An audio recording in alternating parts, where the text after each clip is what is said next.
Gaurko azkeneko saiora gatoz orduan, Estibaliz Ezkerra daukagu hor pantailan, ongi etorria, zuri ere. Estibaliz Ezkerra Santa Barbaratik, Estatu Batutatik ari zaigu hizketan, bere hitzaldia Santa Barbaratik emango du. Literatura konparatuan doktorea da, kazetaritzan ere aritzen da, artearen historian ere graduatua da, literaturan aditua. 2019az geroztik Kaliforniako Santa Barbara Unibertsitatean euskara eta euskal kulturako irakurlea. Literaturako eskoletan memoria batez ere lantzen du, indarkeria eta immigrazioa baita ere. Eta Estiri ere egokitu zaio pandemiaren ondorioz egun batetik bestera bere literaturako eskolak online formatura pasatzea. Nik uste dut hemen aurrean gauden askori bezala eta online zuzenean ikusten eta entzuten ari direnei bezala. Eta eskarmentu horretan oinarrituta bere saioa eskainiko digu, euskal literatura eta aniztasuna berak nola landu dituen egoera berezi honetan. Zu daukazu hitza, Esti, hurrengo 25-30 minututan, eta aurreko saioan bezala, Ander Beristainen saioan bezala, ez dakit aurre ikusita daukazun zure aurkezpenean zehar parte hartzea bultzatzea, galderak egitea, edo aurkezpena jarraian egiteko asmoa daukazun, eta gero eukiko dugun galderetarako, iruzkinetarako eta txanda. Era guztitara zuk azaldu dezakezu, eta zurea da hitza. Eskerrik asko. Eskerrik asko Garbine eta eskerrik asko zuei. Egun osoan saio hauetan egoteagatik eta orain arte konektatuta, bai presentzialki, bai sarearen bidez egoteagatik.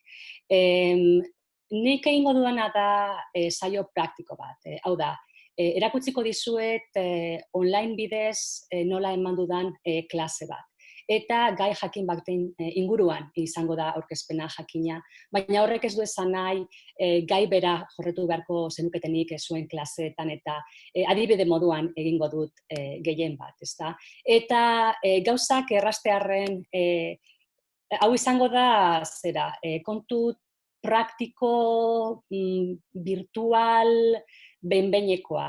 Hau da, normalean egingo nukena izango zen Zoomak ematen dituen aukerak aprobetxatzearren, baina baita ere bere mugak kontuan izan da, normalean hitz egingo nuke 5 minutuz ikaslei aukera emango nuke galderak egiteko edo taldetan banatzeko, baina denbora kontuagatik eta egingo duena izango da nire aurkezpena jarraian emon eta gero amaieran galderen txanda zabaldu. Hori bai, jakinaraziko nizueke klasea emateko orduan nola egituratuko nituzkeen tarte horiek, noiz amaituko nukeen aurkezpen bat edo azalpen bat ikaslei txanda emotearren.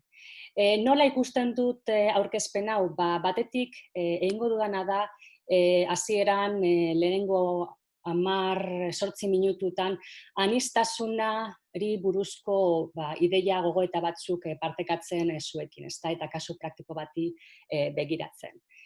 Azken batean nire hitzaldiaren gaia aniztasuna da, eta aniztasuna ez da bakarrik baliabideena, bada ere ematen ditugun edukiena. Eta gero hortik pasako nintzateke baliabideen aniztasuna azaltzera, eta hor ere zenbat gogoeta eta ohar partekatuko nituzken. Gauza bada nola ikusten duzun zure kurtsoa, edukiari begira, materialei begira, baina gero ere kontuan hartu beharra dago formatua.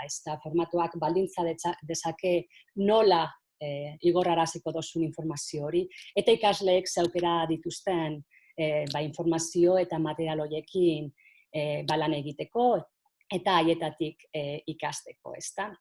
Hau ere egiten dut klaseetan, iruditzen zait oso garrantzitsua dela hasieratik bertatik argi ustea zein izango dan eguneko plana. Ikasleek errazago jarrai dezaten edukia. Normalean, aurrez aurre irakasten gabiltzanean, ez dugu horretan asko pentsatzen, ezta? Baditugu beste baliabide batzuk ikus baliabide horietaz aparte. Ikasleek ikus dezakete gure gorputz mugimendua, ezta? Edozein unetan eskua jaso dezakete, eta argibideak eskatu, ezta? Zoom bidez ari garenean aukera hori ez dago. Eta are gutxiago aldez aurretik bideoak grabatzen baldin badituzu. Orduan, hasieratik esan behar diezu hau da gaurko plana. Ezta? Lehenengo hau egingo dut, ondoren hau zetorreko da, eta amaieran horrela bukatuko dugu, ezta? Orduan, PowerPointa erabiltzea oso baliagarria da kasu honetan, ez dakit normalean klasean erabiltzen duzuen ala ez, edo zuen irakasleek erabili duten ala ez. Nik depende klaseren arabera erabiltzen dut ala ez, azalpen batzuk beharrezkoak baldin badira. Zoom bidez, ohiko bihurtu zait PowerPointa erabiltzea. Erreferentzia moduan eta baita ere gauzak argi eta zehatz jakinarazteko ikasleei. Hauze da gure gaurko agenda. Orduan, hasiko gara lehen atalarekin aniztasuna irakasten. Orduan, nola irakatzi aniztasuna, zer da aniztasuna? Kontuan hartu behar dugu aniztasuna materialetan, beraietan agertu behar dela. Oso kontziente izan behar gara, denok dauzkagula geure irizpideak, geure iritziak, eta batzuetan ez gara ohartzen irizpide horiek zer eragin izan dezaketen aukeratzen dugun horretan. Guk aukeratzen dugu, iruditzen zaigulako garrantzitsua, batzuetan hortan adituak garelako, baina horrek ez du esan nahi aukera posible guztiak biltzen dituenik.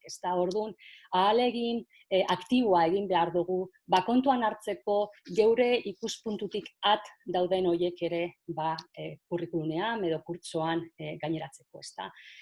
Azkenean, helburua da bizipenen konplexutasuna azaltzea. Eta irudi errazak, estereotipoak saihestea. Nik ematen ditudan klaseetan euskal kultura, euskal nortasuna, euskal literatura oinarrizkoak dira, eta ohartzen naiz bai Euskal Herrian barruan eta bai kanpoan ideia finko batzuk daudela, batzutan oso malguak ez direnak. Eta nire helburua izaten da iritzi ideia horiek kontuan hartzea, baina baita ere zalantzan jartzea. Batez be oso irudi mugatuak eskaintzen dituztenean. Eta normalean baita irudi horiek elkarrizketan jartzen ditut beste literatura, talde etniko errealitateekin, ikusteko zenbateraino diren euskaldunak eta sortzen duten kultura berdinak edo ezberdinak. Horrek ere aniztasunari ekarpena egiten dio. Beste kontu bat benetan garrantzitsua dela da ikasgelan ere existitzen dela aniztasuna. Gu ez gara geure ikasleen antzekoak.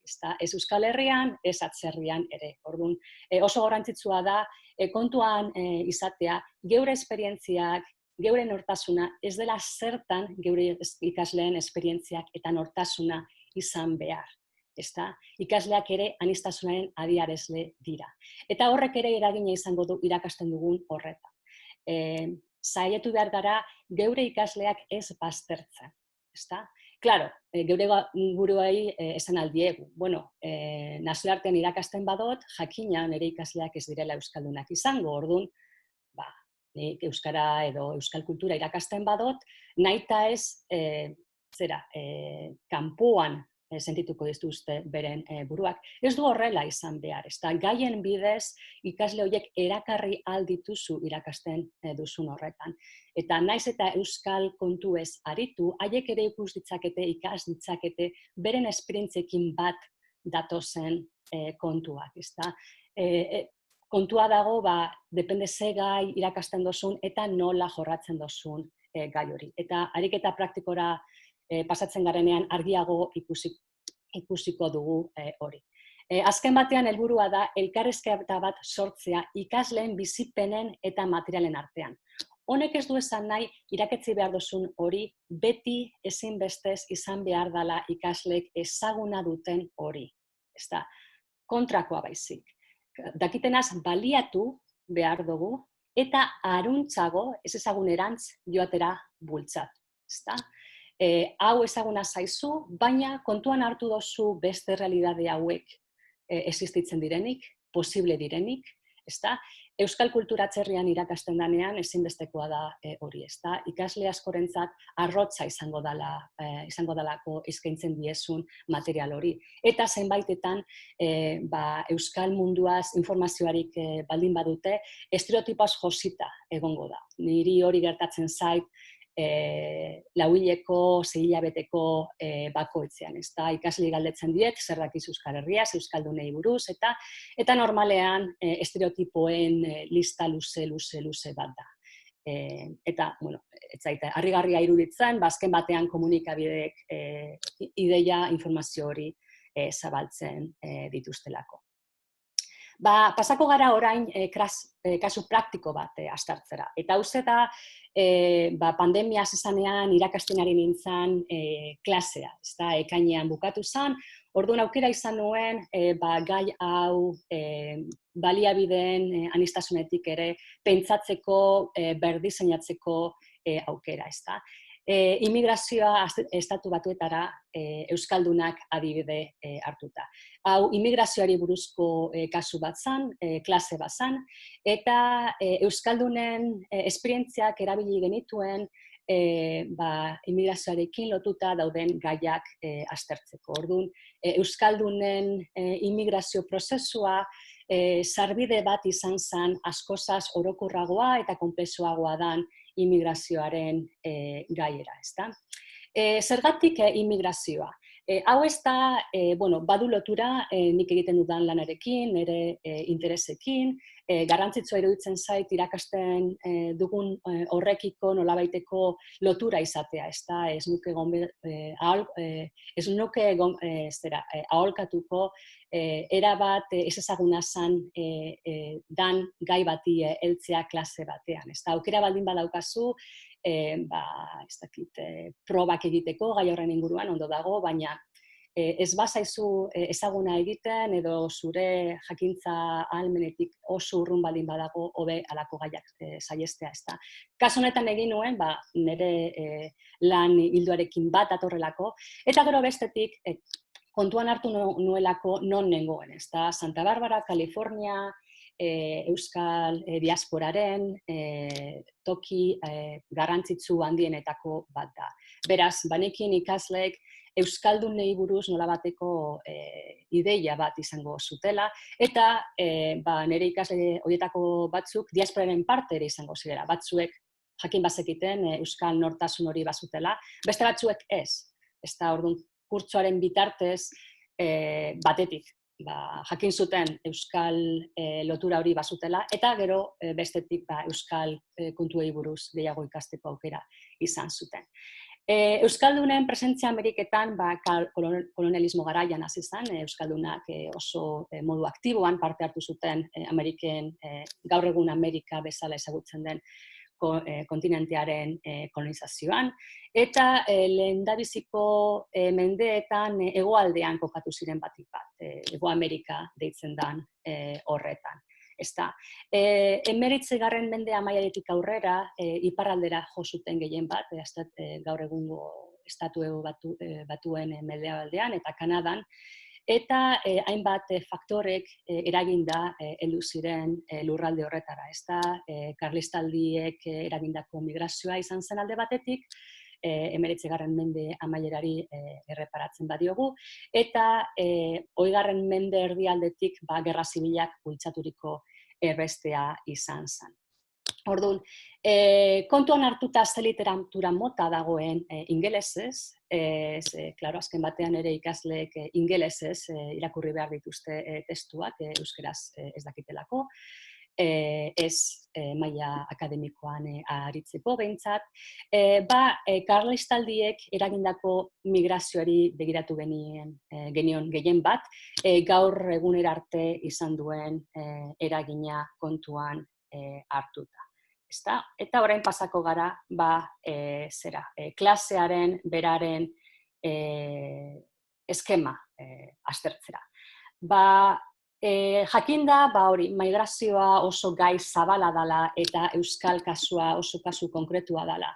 Iruditu zitzaidan garrantzitsua zela ikaslei abia puntu bat emotea. Batetik, jakin nahi nuen migrazioaz zenbat zekiten. Komunikabideetan agertzen denaz aparte. Claro, Estatu Batuetan baldin bazaude, egunero agertzen da immigrazioa komunikabideetan, eta ez oso modu positiboan, ezta? Normalean, immigrazioa kriminalizazioarekin lotzen da. Eta talde jakin batzuekin. Normalean, immigrantea beti da azala, ilunago duen hoiekin lotuta, ezta? Ez da, kontuan hartzen, pertsona zuriek ere immigratu egiten dutela. Orduan, teoria pizka bat eman nien kontzeptuaren inguruan. Ikusezaten goi puntu batetik, hau da, erakundeen ikuspegitik, nola definitzen dan eta nola aztertzen dan migrazioa. Zergatik egin nuen hori, beren jakintza zabaltzeaz aparte. Literatura klase bat dela kontuan izan da. Garrantzitsua da ikasleek jakitea literatura horrek zeri erantzuten dio. Hau da, errealitatea aztertu behar da lehenik, gero ulertzeko zergatik testuek, literatur testuek, gauza eta datu jakin batzuk azpimarratzen dituzten, eta ez beste batzuk, ezta? Eta oin, erakutsiko dizuet, nire silabusak edo gaitegiak duen itxura, ezta? Hauze da, gutxi gora bera, ikasleek jaso zutena. Kurtso hasieran, jakiteko nola antolatuko nuen kurtsoa, ezta? Bazikinen, esan bezala, sarrera terminologiko horrekin, ezta? Teoria pizka batekin. Aztertu genituen, zenbait definizio migrazioaren inguruan, UNESCO-ren bitartez, UNESCO-k baduelako definizio zerrenda bat, herrialde bakoitzak modu batera edo bestera erabiltzen duena, eta gero giza eskubideen aldarrikapen unibertsala, ezta? Ikusteko ea migrazioa eskubide bat dan ala ez, eta paradoxikoki pertsona orok eskubidea du bere herrialdea usteko. Baina beste herrialde batean sartzea ez da eskubide unibertsala. Hori da paradoxa, ezta? Alde egin dezakezu, baina horrek ez du esan nahi inork onartuko zaituenik. Eta horrek lotura du herrialde bakoitzak dauzkan migrazio legeekin, ezta? Ez datoz bat. Orduan, aldarrikapen unibertsal batek kontu handiz ibili behar du politika mailan interes ezberdinak adierazten dituzten kontu horiekin. Eta gero, bigarren astean ere, jarritu genuen pizkat teoria horrekin, gehiago sakonduz arrazakeriaren inguruko ideologiekin, eta baita ere nola komunikabideek orokorrean errepresentatu egiten dituzten immigranteak eta haiei lotuta dauden kulturak, ezta? Eta hortik pasaginen adibide konkretura, ezta? Kurtsoaren mamia san horretara, euskaldunen kasua Estatu Batuetan. Eta nola ikusi genituen azken artikulu teorikoak errepresentazioaren ingurukoak ziren, ezta? Ez dago immigrazioaren gaineko ideologia aztertzeko modu egokirik errepresentazioa baino, ezta? Normalean komunikabideek eskaintzen dituzten irudi horiek dela pelikulen bidez, eta ideia argi bat ematen digute pertsona horiei buruz dagoen iritzi komunaren inguruan, ezta. Eta hildo horretan, aztertu genuen Hollywoodek nola errepresentatu dituen euskaldunak. Pelikula dezente daude euskaldunen ingurukoak, eta normalean bi estereotiporen inguruan mugitzen dira pelikula horiek. 20. mende hasierari begiratzen badiogu, artzainak agertzen dira gehien bat, 20. mende amaierari erreparatzen badiogu, terroristak dira, ezta? Euskalduna bazara, artzaina zara edo terrorista zara garaiaren arabera. Baina hortik kanpo ez da ezer existitzen, ezta? Eta Álvarez Gila irakasleak historia irakasten du, EHUn, badu artikulu sorta bat iruditeria hau aztertzen duena eta berak oso ondo azaltzen du zergatik erabili diren estereotipo horiek eta zergatik diren oraindik ere hain indartsuak, ezta? Eta bideoklip hau erakutsi nuen klasean. Bueno, erakutsi baino, aholkatu nien beren kabuz ikusteko, ze hor badakizue zumarekin ari garenean beti dagoela atzerapen pizka bat, ezta, soinuaren eta irudiaren artean. Orduan hori gerta ez edin alde zaharretik bidali nien linka eta gero haiek beren kabuz ikusi zuten klipa eta gero denok elkarrekin aztertu genuen, ezta. Gaurkoan eskainiko dizuet, ez da oso luzea klipa. Ideia bat izan dezazuen estereotipo hauek zeri buruz diren, ezta. Nik irrintzi letal deitzen da, irrintzi hilkorra eta ikusiko duzue zergatik den hori.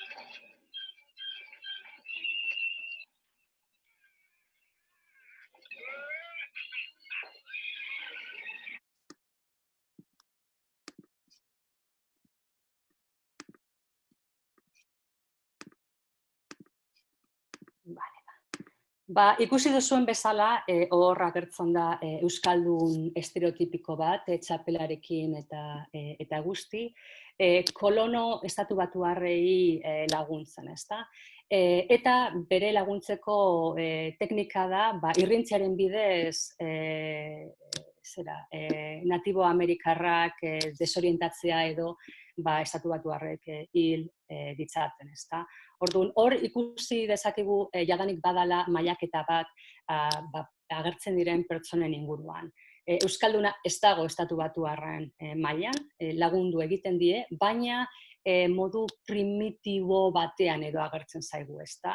Bere ahotsarekin gai da bere arerioa gainditzeko, ezta? Eta kolono estatubatuarrak askoz sofistikatuagoak dira, armak dituzte, beren arropa askoz garaikideagoa da, baina aldi berean euskaldun hori ez dago natibo amerikarren mailan daude, ezta? Horiek egongo lirateke azken maila horretan, aspiratuta dagoen maila horretan, eta hil beharrekoa dan maila horretan, ezta? Orduan, hor jadanik dinamika batzuk ikusten ditugu euskaldunen errepresentazioari begira, ezta? Zer esan nahi duten estatubatutako gizartean, 20. mendeko lehen erdialdean behintzat, ezta? Claro, hau orain arte ikusi duguna da migrazioa alde batetik, modu orokorrean, euskaldunen kasua, kasu konkretua, baina kanpotik ikusita, estatubatuarrek nola ikusi dituzten eta nola ikusten dituzten euskaldunak, eta hortik pasatzen gara euskaldunen beraien bizipenak aztertzera, ezta? Pizkat kontrastatzeko komunikabideek zer dioten eta euskaldunek beraiek nola erantzuten dioten irudi horri, ezta. Eta berriro ere nolabaiteko ikuspegi globala ematearren testu teoriko batzuk aztertu genituen, ezta.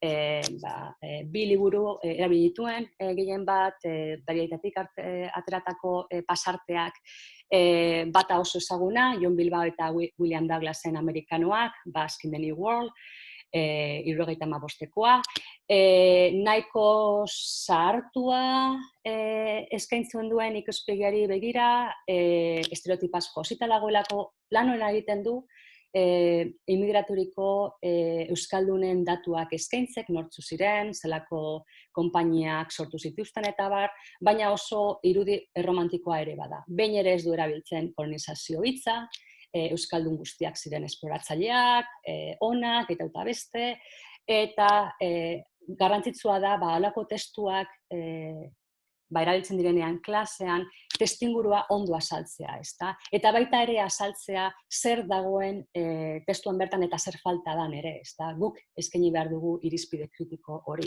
Batez be, estatu batuetan garrantzitsua da, azaltzea testu bat arrazista danean, ezta? Eta amerikanoak pasarte batzuetan izan daiteke, ezta? Euskaldunen glorifikazio horretan askotan egiten duena da indigenak eta kolonizatuak izatea merezi zuten jendea bezala azaltzea. Orduan, datu horiek guk geuk eskaini behar ditugu, testuan bertan falta baldin badira. Eta bigarren testua Garikanoren Far Western Basque Country da. Oso liburu polita lehen pertsonak idatzitako testigantzak biltzen dituelako, gutunak, memoria zatiak eta egunkarietatik ateratako obituarioak eta ikaslei asko gustatu zitzaien hori, ezta, aukera izan zutelako immigranteen beraien hitzak irakurtzea eta kasu askotan oso emozioari begira eta oso indartsuak dira, ezta, galeraz hitz egiten dutelako askotan, nostalgiaz eta gauza horiek, ezta. Eta hurrengo urratsa izan zen,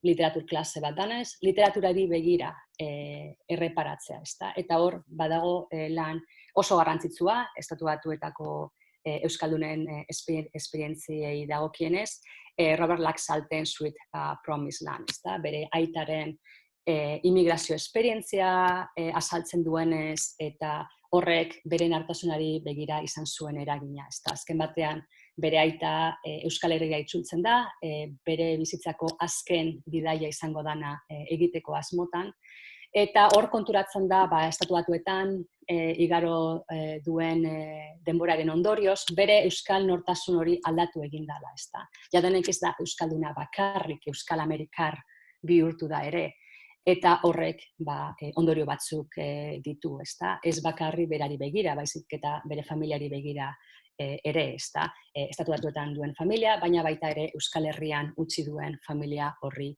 begira. Orduan oso memoria aberatsa da alde horretatik. Kontuan hartu beharra dago noiz argitaratua izan zen. Garai harretan saltzen zen diskurtsoa zen Estatu Batuak melting pot bat zala, hau da.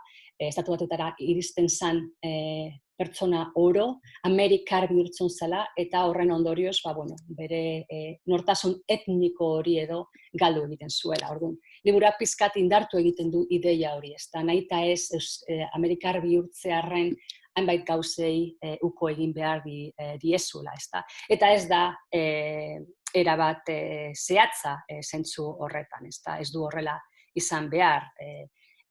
Gehiago lotura handiagoa dauka uneko politikekin, benetako egoerarekin baino, ezta. Garaiko politikek debekatu egiten zuten ingelesa etzan beste hizkuntzarik erabiltzea eskolan, eta horren ondorioz Laxalt familiak euskara galdu zuen, baina horrek ez du esan nahi aukera bakarra denik nortasuna mantentzeari begira, ezta. Orduan, gauza horiek ere, datu horiek ere, eman behar zaizkie ikaslei, ezta. Bere testuinguru historikoan kokatu behar dira artifakto literario hauek, ezta. Zergatik azaltzen du migrazioa azaltzen duen moduan, ezta. Migrazioa beti da galera, ez da irabaztea, ez modu ekonomikoan bakarrik, baizik eta esperientziei begira, kulturei begira eta abar, ezta. Eta ikuspuntu hori ematearren, ikaslei eskatu nien beste testu teoriko batzuk irakurtzea ere, garaiaren irudi zabalagoa jaso zezaten, ezta. Batetik, Iker Saituaren Basque Immigrants and Nevada's Ship Industry liburuko pasarte batzuk irakurri genituen. Lan berria da oso ona, hainbat mitoekin hautsi egiten dituena, horietako bat da, Euskaldun guztiak ez zirela artzainak, haietako askok ez zuten ardi bat behin ere ikusi Euskal Herrian zeudenean, baina Estatu Batuetan bereien aukera bakarra zanez artzaintzan aritzea, lan esku eskazia zagoelako garai hartan, artzaintzan bukatu zuten, baina ez Euskaldunak propio artzainak zirelako edo lanbide horretan aritzeko egokienak zirelako, ezta. Eta hausten duen bigarren mitoa da, normalean beti azaltzen da Euskaldunek eta beren ondradutasunagatik eta lan prestutasunagatik aukera ezin hobeak izan zituztela Estatu Batuetan, ezta. Horregatik bihurtu zirela hiritar, ezta, beste talde etnikoekin konparatuta. Baina horrek azalpen askozaz pragmatikoagoa du, ezta. Zergatik izan ziren Euskaldunak hain ongi etorriak eta ez txinatarrak edo beltzak, eta zerikusi gehiago dauka 1924an pasa zen lege batekin, ezta. Eta lege horrek ezarri zuen nor konsidera zitekeen zuri Estatu Batuetan eta norrez. Eta Europako zenbait herrialde zuri kategoria horren barruan sartu ziren lehenengo aldiz, ezta, Inglaterra eta iparraldeko herrialdeak kenduta, ezta. Orduan, Euskaldunak zuri bihurtu ziren, momentu horretatik hasita, eta horri esker askozaz desiragarriago bihurtu ziren beste talde etnikoekin konparatuta, ezta.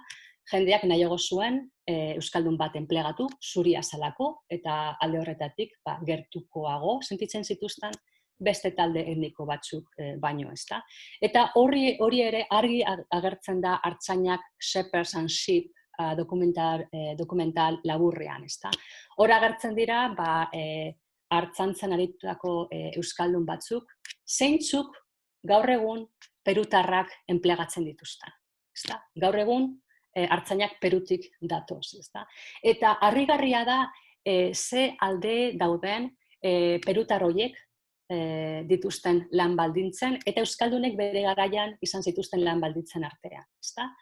Desente aldatu da immigrazio legei buruz, eta egia da Euskaldunek hasieran zailtasun handiak izan zituztela Estatu Batuetan etorkin guztiek bezala, baina aldi berean pribilegio batzuk izan zituzten, beren azal koloreagatik eta beren jatorriagatik, beste talde etniko batzuek inoz eduki ez dituztenak. Euskaldunek inoz ez zituzten, txinatarrek jaso zituzten hiritartasun debekuak jaso, ezta. Txinatarrek hainbat hamarkadez ezin zuten hiritartasun probarik jaso txinatarrak zirelako. Euskaldunen kasuan etzan sekula hori gertatu, ezta. Eta hau bada modu bat ikusteko aniztasunaren konplexutasuna, ezta. Aniztasun hori politika kontuengatik eta arrazakeriagatik modu batera edo bestera ular daiteke, ezta. Euskaldunak badira aniztasun horren parte, baina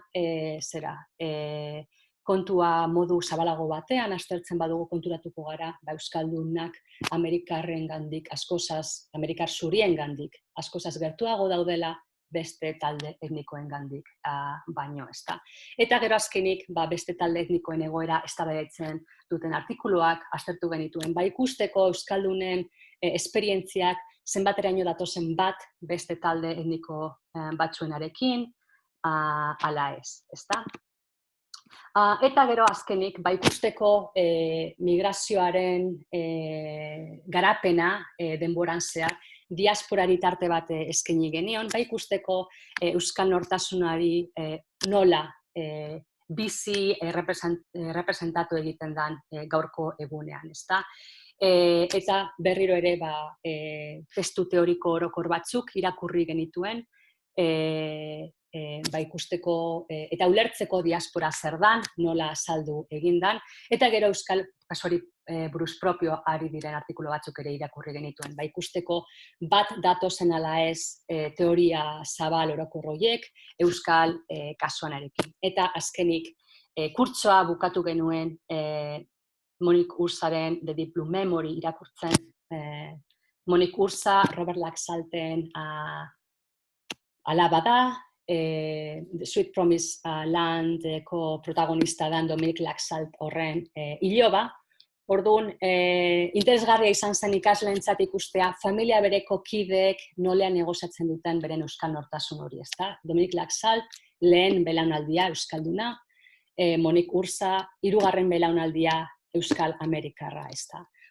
Orduan, hori ikusi zituzten, nortasunaren kontuan ze aldaketa gertatzen diren imigratu zuen belaunaldi horretatik zenbat eta urrunago gauden heinean aldaketa horiek nola gertatzen diren, ze gauza galtzen diren edo irabazi eta abar, ezta?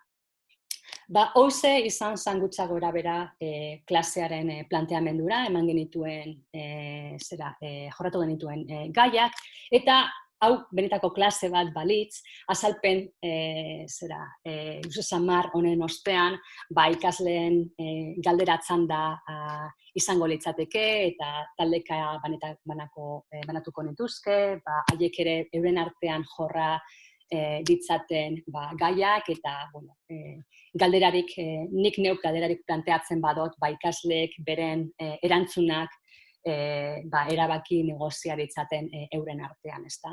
Helburua dalako ez bakarrik nik informazio guztia eskaintzea eta haiek jasotzea, ezta? Haiek ere aktiboki engaiatu behar dira informazio horrekin, ezta? Eta beren ondorioetara iritzi. Eta taldean ari direnean ikus ditzakete ze ikuspuntu ezberdin egon daitezken klasean bertan, ezta? Hori ere aniztasuna sustatzearren. Bigarren atalan, azkar, uste dute denbora espizkat estu samar nabilela, baliabide anistasunaren garria jorratuko dut, ezta. Esan bezala, immigrazioari buruzko kurtso hau, pandemiaren erdian irakasten ari nintzen, eta egoera berria dela eta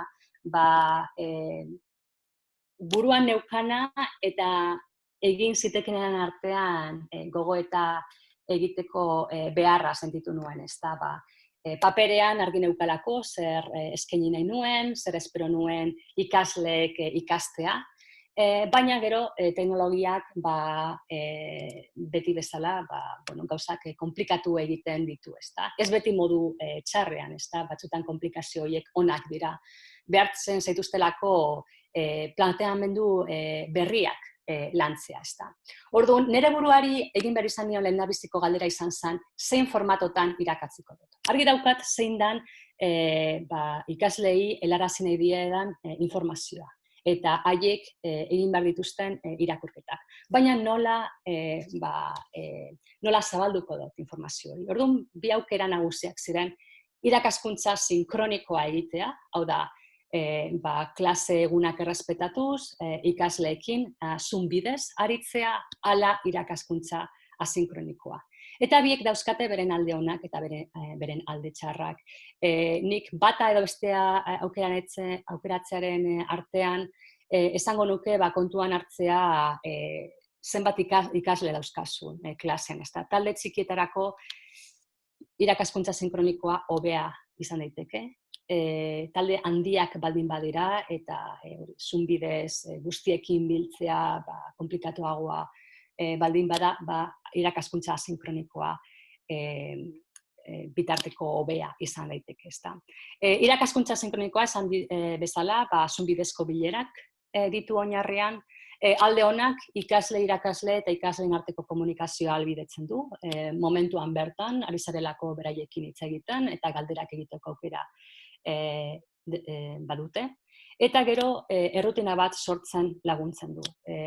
Duela astebete jaso nituen ikasleen ebaluaketak, eta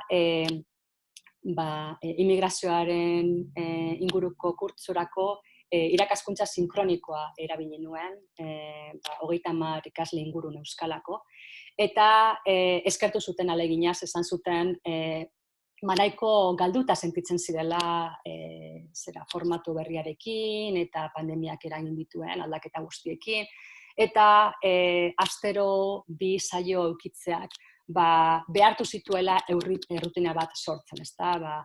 Ohetik jaikitzeko arrazoi bat, baina baita ere klaseko dinamika jarraitzeko, ezta? Beren eguna egituratzen laguntzen ziren, bazekiten, ordu honetatik ordu honetara, klasea daukat, gero egin behar ditut etxeko lanak, gero bidali behar dut hau, eta beste, ezta? Bestela, kaos handiegia izango zen eurentzat, erabaki horiek guztiak beren kabuz hartu behar bazituzten, ezta. Zein da irakaskuntza sinkronikoaren kontrako aldea? Konexio arazoak egon daitezkela, eta horiek beti gertatuko dira, ezta.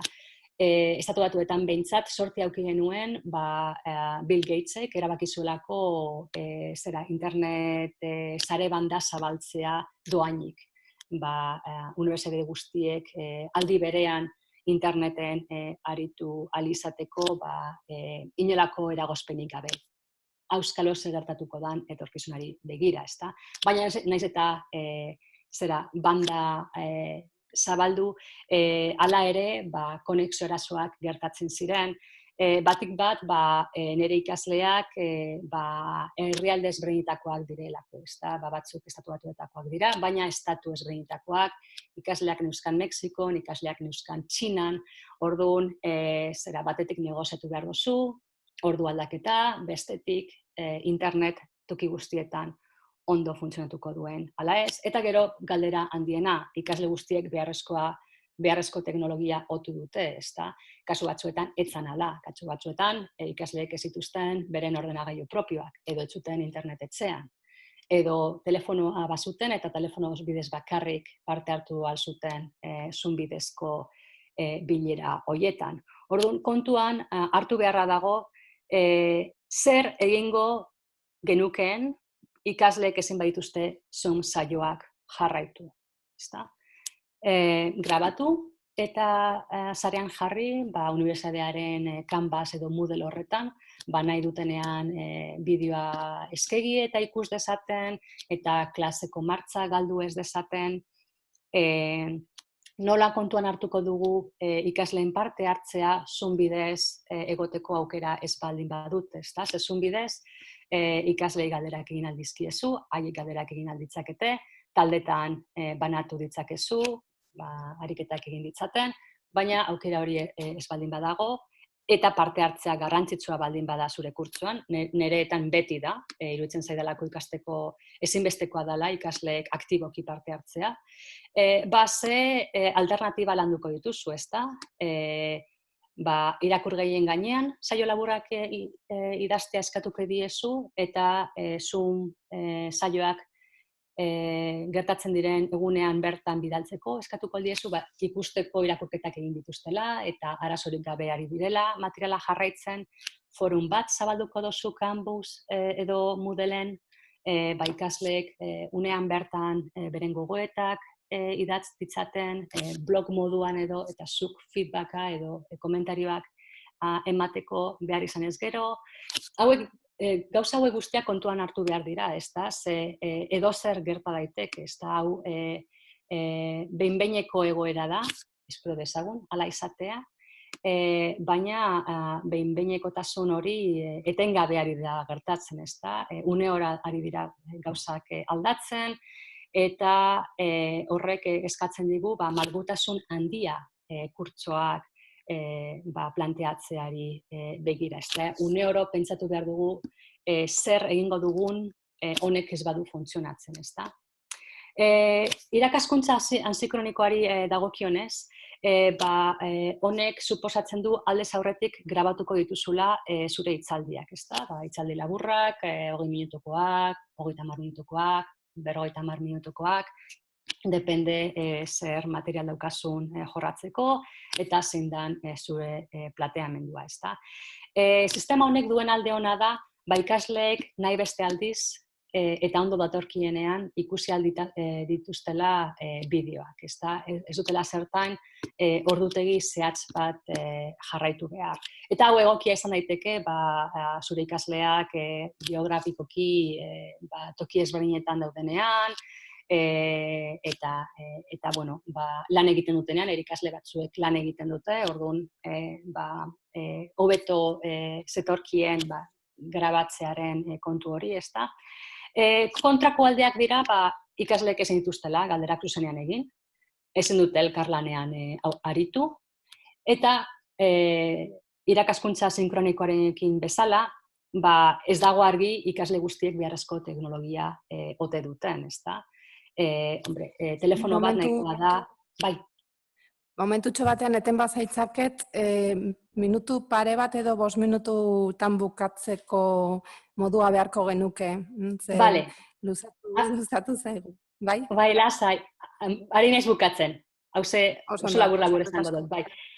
Bai, eta, kontuan hartu beharrekoa, irakaskuntza sinkronikoarekin bezala, nola baloratu, nola kontuan hartu ikasleen parte hartzea, eta nola erantzungo diezun ikasleen galderei, bulego orduak eskainiko dituzun zun bidez, edo e-mailez egingo dozun hori, edo nola bilduko zaren ikasleekin, taldeka, banan, eta hauta beste. Eta azkenean, amaitzeko zenbait gogoeta eta ohar, asinkronikoki aritu edo sinkronikoki aritu. Garrantzitsua da erabakitzea nola jarriko dituzun materialak ikasleentzat eskuragarri. Nire aukera izan zen testu guztiak PDF bidez bidaltzea ikaslei. Ezinezkoa zitzaielako testuen kopiak jasotzea. Liburutegia itzita zegoen eta ezin ziren liburutegira joan testuak inprimatzera edo eskaneatzera eta beste. Eta zein ariketa mota jarriko dizkiezun formato berriarekin, agian pentsatuta zen euskan hainbat ariketa, ez dira posible. Orduan, ondo dago birplanteatzea ikasleen ikasketa prozesua neurtzeko baliabide horiek nola burutuko dituzun. Eta baita ere ikasleek ariketa horiek burutzeko beharrezkoa den ikerketa egiteko modurik izango duten ala ez. Liburutegiak itzita baldin badaude eta beti edukiko dugu internet, baina niretzat Wikipedia talakoak erabiltzea ezezko borobil bat da. Ez dituzten olakoak erabiltzea. Orduan, zer egingo duzu, nire kasuan, aldez aurretik ematen izkien ikerketarako erabili zituzten testuak, baina, hori mugatzaia izan daiteke, orduan, hortik kanpo zerbait jorratu nola dute, nola erraztuko diezun informazio hori, eta azkenik zein dan zuen jarrera epei dagokienez. Epe zorrotzak jarriko dizkiezu lanak entregatzeko ala malguagoa izango zara. Kontuan hartu beharra dago ikasle bakoitzak errealitatea modu ezberdin batean bizi duela, eta aniztasunaz ari garenez, importantea da hori ere kontuan hartzea. Zure ikasleek lan egin behar badute, edo nebarreben ardura bere gain geratzen da, gurasoek lan egin behar dutelako eta haiek bakarri daudelako etxean. Edo bestelako kontuak dauzkatelako, ez dakit arazo psikologikoak, edo dena delakoak, derrigortuko dituzu, epe horiek zorrotz jarraitzera, ala bestelako alternatibak emango aldizkiezu, negoziatzeko aukera egongo ote da epei dagokionez. Silabusa izan behar da kurtsoaren laburpen zehatz mehatza eta zorrotza. Lehenengunetik, iruditzen zait, nahiz eta aurrez aurreko irakaskuntzan ere, ezinbestekoa dela silabus edo kurtsoaren plangintza hori, ahalik eta informatiboena izatea. Ba, ikaslei jakin dezaten, lehenengo egunetik, zer egin behar duten, noizko, galderari baldin badute, nola galdetu ditzaketen beren kezka horiek eta uta beste. Kasu honetan, faktore fisiko hori galdu dugunez, ezinbestekoa da silabusa hasieratik argi egotea. Ikasleek zalantzarik izan ez gero, bertan erantzuna aurkitzeko, ezta. Eta errepikatu. Egoera normalean ikasleek beti galtzen dute informazioaren zati bat, ezta? Ba, gauza gehiegi dauzkatelako buruan, ezta. Internet bidez ari garenean, distraitzeko eta arreta galtzeko aukerak askozaz handiagoak dira. Nekagarria da azken batean, pantailari begira egotea, ba, ordu betez edo ordu terdiz edo dena delakoa, ezta. Orduan, oso komenigarria da informazioa zatikatzea eta behar beste aldiz errepikatzea esandako guztia.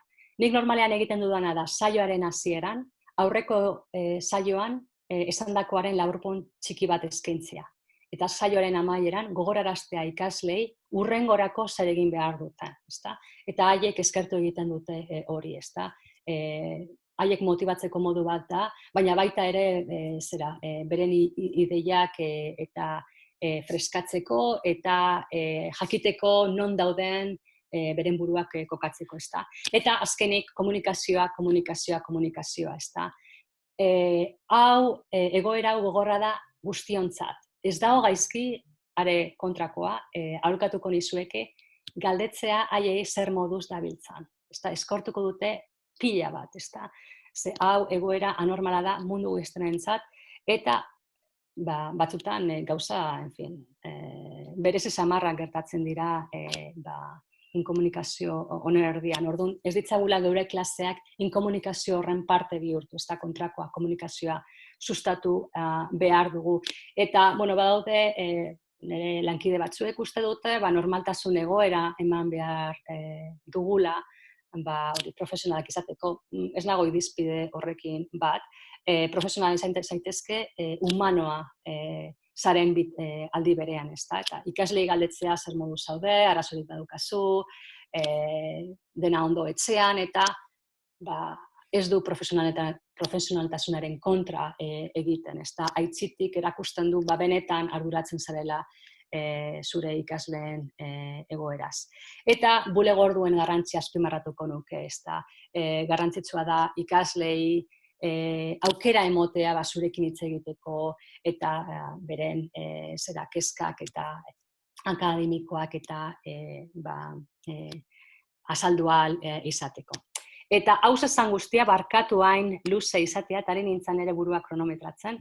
Eskerrik asko saioa jarraitzeagatik eta orain aukerarik ez badaukagu galderak egiteko eta erantzuteko, nire posta elektroniko bidea ematen dizuet, edo zertan lagun bazaitzeket, edo gaia interesgarria egiten bazaizue, edo alde teknologikoari begira zalantzarik baldin badazue eta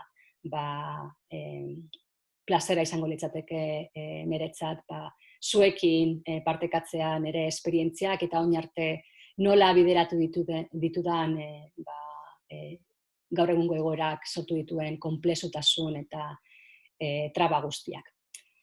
Eskerrik asko. Eskerrik asko, zuri, Esti. Nik uste txalo bat amaitzeko.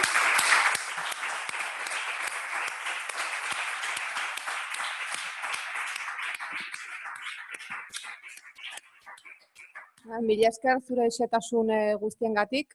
Bai, denboraz pixkat pasagea, egun guztia dramagu, hemen Miramar jauregian, ez dakite galdera laburren bat badan aretoan, edo xetasun guztietan murgilduta gelditu gea, aurkezpena eskuragarri izango da, ez da, Moodleen, Esti, pentsatzen dut? Ez dakit txataren bidez galderarik ez dugu somatu, Zure posta elektronikoaren helbidea hor daukagu, ziur sortuko zaizkigula galderak edo nolabaiteko ideiak edo eritziak. Egongo gea zurekin harremanetan, ziur. Berriz eskerrak eman, eta nik usten dut ja hemen amaituko degula, gaurko eguna. Gogoratu bihar jarraituko degula, bigarren saioa, 9:04 hasiko gera. Bihar ikusentzunezko eremua landuko dugu, literaturaren eremua eta artearen eremua. Eta arratsaldean berriz ere bi saio praktiko izango ditugu. Atsedena hartuta bihar goiz arte, bai? Bihar arte bai hemen zaudetenak eta bai online sartu zeratenak eta gurekin izan zeatenak. Bai, Esti, eskerrik asko berriz.